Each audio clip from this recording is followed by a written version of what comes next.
Frères et sœurs, je viens vers vous avec un fardeau lourd dans mon cœur, car le Seigneur m'a montré quelque chose de très inquiétant.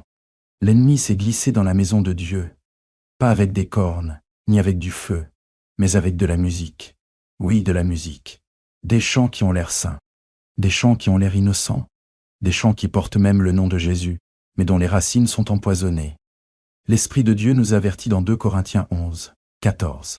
Ou B, car Satan lui-même se déguise en ange de lumière. Yo, ça veut dire que le diable ne vient pas toujours comme on l'attend, vêtu d'obscurité.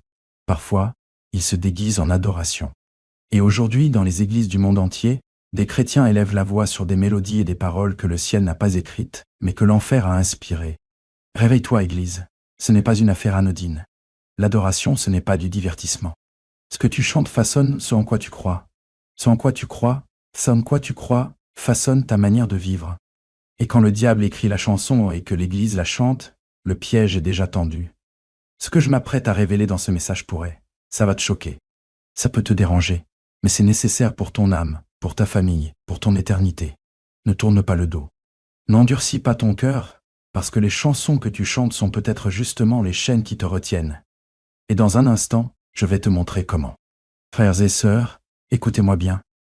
L'adoration n'a jamais été faite pour l'homme, ni pour le monde, ni pour le divertissement. Elle a été créée pour Dieu seul. La Bible dit dans Ésaïe 43, 21, Aga.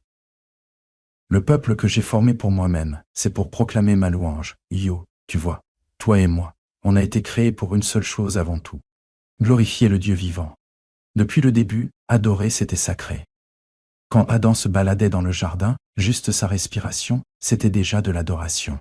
Quand Israël a traversé la mer Rouge, leur première réaction, c'était pas de construire des monuments, mais de chanter des chants de louange au Dieu qui les avait sauvés. Quand David dansait devant le Seigneur de toutes ses forces, c'était pas pour se montrer ou chercher des applaudissements, c'était parce que son cœur débordait d'amour pour le Tout-Puissant. Point. L'adoration, c'est fait pour Dieu seul. Mais, voici la tragédie de notre époque. Ce que Dieu a créé pour lui, Satan l'a détourné pour lui-même.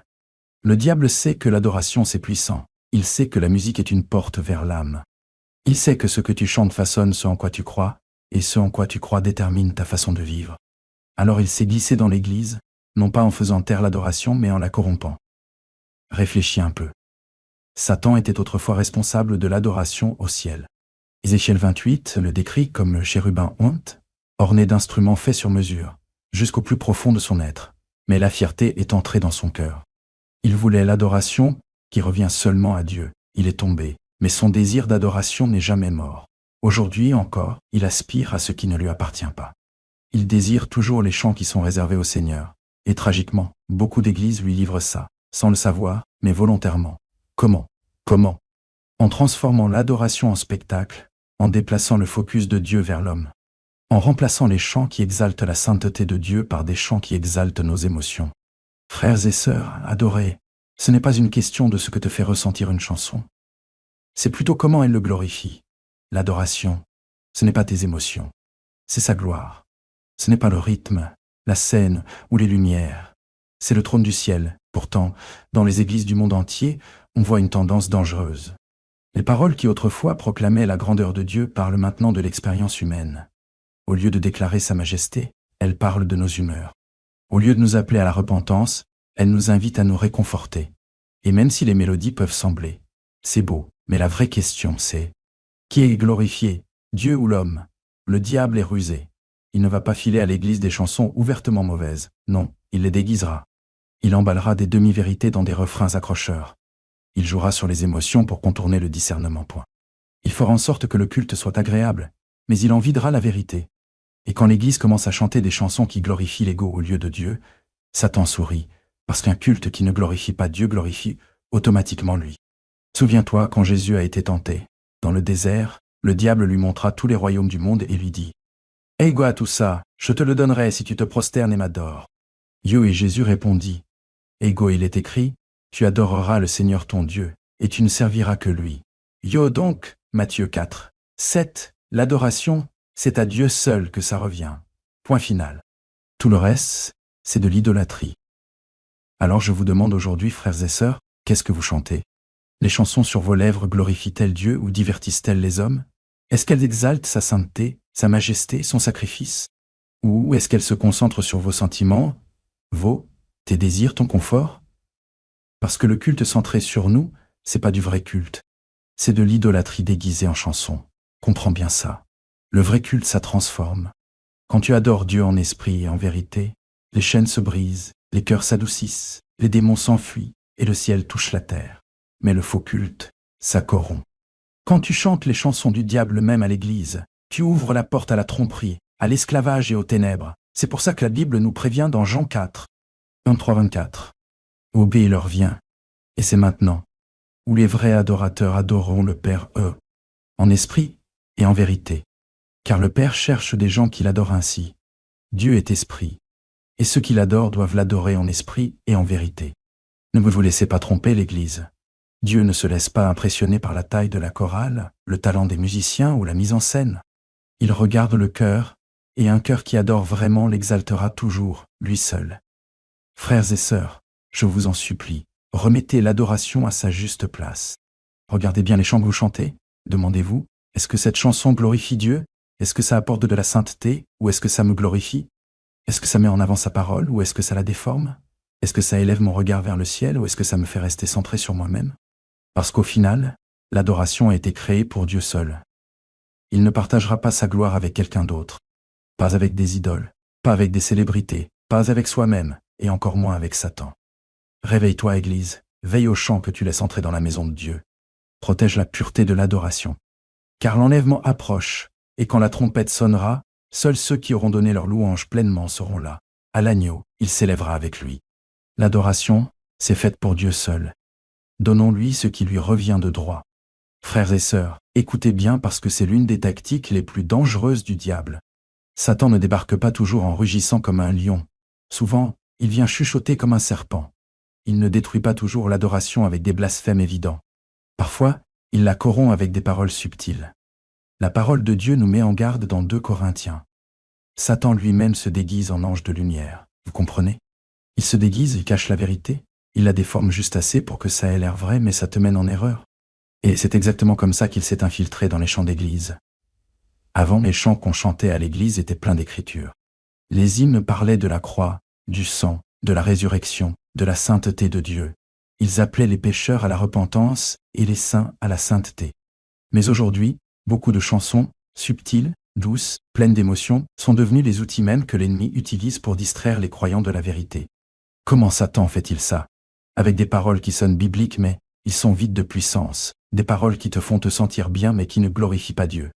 Des paroles qui déforment un peu les Écritures pour apaiser la chair sans jamais toucher l'âme. Laisse-moi te donner un exemple, une chanson peut répéter encore et encore. Ô B, je suis suffisant, ou mes frères et sœurs, nulle part dans la Bible Dieu ne dit qu'on est suffisant tout seul. La Bible dit « sans moi, vous ne pouvez rien faire ». Yo donc Jean 15, 5, tu vois la nuance. Une parole comme Oda, je suis suffisant, yo, exalte-le-moi. Une vérité biblique, elle, ça dit que Christ suffit. Un mot déformé, et l'attention passe du sauveur au pécheur. C'est comme ça que Satan opère, subtil, sournois, dangereux.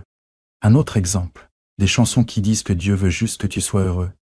Mais la Bible ne dit jamais que le but principal de Dieu, c'est ton bonheur. Non, son but suprême, c'est ta sainteté.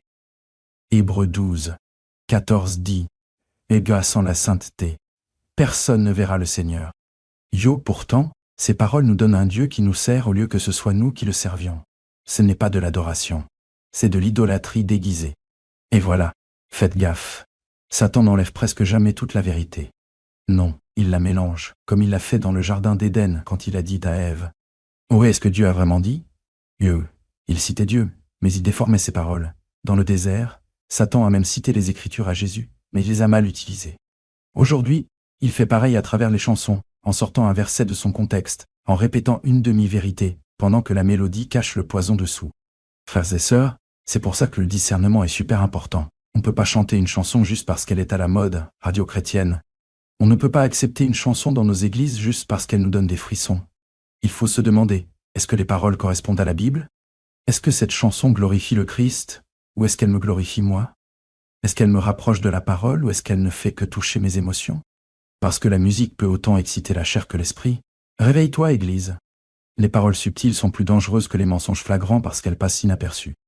Si Satan venait avec un blasphème ouvert, l'Église le rejetterait tout de suite. Mais quand il arrive avec des demi-vérités emballées dans de belles mélodies, l'Église applaudit, chante et se balance, sans jamais se rendre compte qu'elle cautionne une tromperie. Souviens-toi de cet avertissement dans Galates 1, 6, 7. Franchement, je suis étonné que vous abandonniez si vite celui qui vous a appelé par la grâce du Christ pour vous tourner vers un autre évangile, qui n'en est pas un du tout. Apparemment, certains vous embrouillent et essaient de déformer l'évangile du Christ. Un évangile déformé prêché, c'est dangereux. Mais, un évangile dévoyé dans le culte est encore plus dangereux parce que tu le chantes dans ton esprit encore et encore, jusqu'à y croire. C'est pour ça que Colossiens 3, 16 nous ordonne que la parole du Christ habite en vous en abondance, enseignant et exhortant vous les uns les autres en toute sagesse, chantant des psaumes, des hymnes, des cantiques spirituels, avec reconnaissance dans vos cœurs envers Dieu. Les chants qu'on chante ne sont pas juste pour remplir le temps pendant le service. Ce sont des déclarations qui façonnent notre foi. Si la parole du Christ n'habite pas abondamment dans les paroles des chants, alors voilà ce que c'est, le poison du diable. Alors je vous demande, frères et sœurs, quelles chansons vous chantez? Est-ce que vous laissez des mensonges subtils devenir la bande-son de votre foi? Est-ce que vous répétez des paroles qui réconfortent la chair mais affament l'âme? Ou est-ce que vous proclamez la vérité de la parole de Dieu en esprit et en vérité? Soyons clairs, le diable veut votre adoration. Il n'a pas besoin que vous lui chantiez directement. Tout ce qu'il veut, c'est que vous chantiez n'importe quoi qui ne glorifie pas Dieu. S'il peut vous faire chanter des demi-vérités, on a déjà gagné la moitié du combat. C'est pour ça que c'est urgent. On ne peut pas se permettre d'être négligent avec les chansons qu'on laisse dans la maison de Dieu. Il faut tester chaque parole à la lumière de la Bible. Il faut comparer chaque mélodie à l'esprit. Et on doit protéger le culte avec autant de sérieux qu'on protège la chair, parce que les deux transmettent la doctrine et forment les âmes. Frères et sœurs, l'heure est avancée. L'ennemi est rusé, mais Dieu appelle son Église à revenir à un culte dans la vérité. Ne vous laissez pas tromper. Ne vous laissez pas endormir. Dors au son de mélodies qui apaisent l'oreille et corrompent le cœur. Réveille-toi. L'adoration appartient à Dieu, et il ne la partagera avec personne d'autre. Frères et sœurs, écoutez cet avertissement avec crainte et tremblement. Quand vous chantez les chansons du diable, même dans la maison de Dieu, vous ouvrez la porte à l'esclavage spirituel. L'adoration n'est pas neutre. Chaque mot chanté, chaque mélodie élevée, chaque parole proclamée, ça a un poids spirituel. Soit ça glorifie Dieu et apporte la liberté, soit ça glorifie Satan et apporte chaîne. Il n'y a pas de juste milieu. La Bible est claire dans Proverbe 18, 21. La mort et la vie sont au pouvoir de la langue, et ceux qui l'aiment en mangeront les fruits. Ce que tu dis, ce que tu déclares, ce que tu chantes, ça produit des conséquences dans ta vie. Alors quand des chrétiens chantent des chansons qui n'honorent pas Dieu, quand ils répètent des paroles qui exaltent l'ego ou déforment les Écritures, ils ne font pas que chanter. Ils prophétisent sur leur propre vie. Et ces mots invitent soit le ciel, soit l'enfer dans leur esprit. Pense à Paul et Silas dans Acte 16. Ils ont été battus, enchaînés et enfermés dans une cellule de prison. Mais à minuit, ils ont prié et chanté des cantiques à Dieu. Et qu'est-ce qui s'est passé? La prison a tremblé, les chaînes sont tombées et les portes sont ouvertes. Pourquoi? Parce que la vraie adoration invite à la liberté. Maintenant retourne ça. Si la vraie adoration brise les chaînes, alors la fausse adoration forge des chaînes. Quand tu chantes les chansons du diable, tu ne brises pas l'esclavage. Tu l'invites. C'est pour ça que beaucoup de chrétiens se sentent lourds même après être sortis de l'église. Ils se demandent « Pourquoi je me sens oppressé? Pourquoi je me sens distant de Dieu ?» Dieu, la réponse pourrait être celle-ci. Parce qu'ils passaient leur temps à chanter des chansons qui glorifiaient leur ego, nourrissaient la chair et ne laissaient aucune place à l'Esprit de Dieu. Au lieu que les chaînes se brisent, elles se resserraient. Au lieu de la liberté, ils s'enfonçaient encore plus dans l'esclavage. Frères et sœurs, n'oubliez jamais que Lucifer a été un jour le chef de la louange au ciel. La musique est son arme. Il connaît son pouvoir parce que c'était sa mission à l'époque. Et maintenant, il utilise cette même arme pour asservir le peuple de Dieu. Il sait que quand tu chantes des mensonges, tu commences à croire aux mensonges. Quand tu répètes des tromperies en chanson, ça s'enfonce dans ton esprit. Et une fois que tu crois aux mensonges sur Dieu, sur toi-même, sur le salut, tu es enchaîné. Laisse-moi être clair, l'esclavage ne se voit pas toujours avec des chaînes visibles. Parfois, ça ressemble à une dépression qui ne passe pas. Parfois, c'est une addiction dont tu n'arrives pas à te défaire. Parfois, c'est une confusion dans ta foi. Parfois, c'est de l'indifférence dans ton cœur. Pourquoi? Parce que les chansons que tu chantes comptent. Quand elles glorifient, Satan, même subtilement, ils invitent sa présence. Et là où Satan est présent, la servitude suit. C'est pour ça que Jésus a dit dans Jean 18, 32. Eh gars, vous connaîtrez la vérité, et la vérité vous rendra libre. Yol, la vérité dans les paroles des chansons apporte la liberté. Les mensonges dans les paroles apportent l'esclavage. C'est aussi simple que ça. Tu comprends maintenant pourquoi Satan veut que l'Église chante ses chansons. Il n'a pas besoin que tu renies Christ ouvertement. Il n'a pas besoin que tu arrêtes d'aller à l'Église. Tout ce qu'il veut, c'est que tu chantes des chansons qui glorifient autre chose, autre que Dieu. Parce qu'au moment où tu le fais, tu signes sans le savoir un accord avec lui. Et un accord avec Satan, c'est un contrat spirituel, un contrat d'esclavage. Réveille-toi, Église. Ça n'a rien à voir avec le style de musique. Ce n'est pas une question de goût. C'est l'esprit derrière la chanson qui compte. Une chanson avec une belle mélodie mais un message corrompu, c'est toujours du poison. Tu ne boirais pas un verre d'eau avec une goutte de poison mortel dedans, si? Alors pourquoi chanterais-tu une chanson avec une goutte de Satan dedans? Y a-t-il de la tromperie là-dedans? Frères et sœurs, le temps presse. Les chansons de Satan passent partout à la radio, dans la culture, et oui, même dans certaines églises. Mais faut garder le cœur bien protégé. Faut veiller sur ton culte parce qu'à chaque fois que tu chantes, tu construis soit un autel pour le Dieu vivant, soit une prison pour ton âme. Ne te laisse pas avoir. Chanter les chansons du diable ne satisfera jamais ton esprit. Ça va juste l'esclavagiser. Seules les chansons qui glorifient Christ peuvent apporter la vie, la paix et la liberté. Comme le dit 2 Corinthiens 3, 17, au gars là où est l'Esprit du Seigneur, là il y a la liberté. Yo, si ton culte ne t'apporte pas la liberté, demande-toi, y a quel esprit est là-dedans?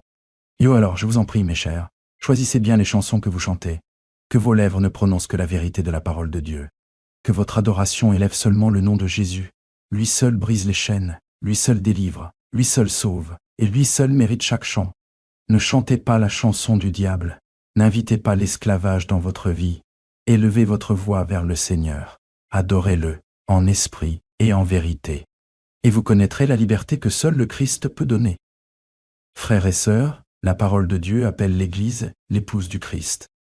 Apocalypse 19, 7 dit « Oui, réjouissons-nous, soyons dans la joie, et donnons-lui gloire, car les noces de l'agneau sont venues, yo.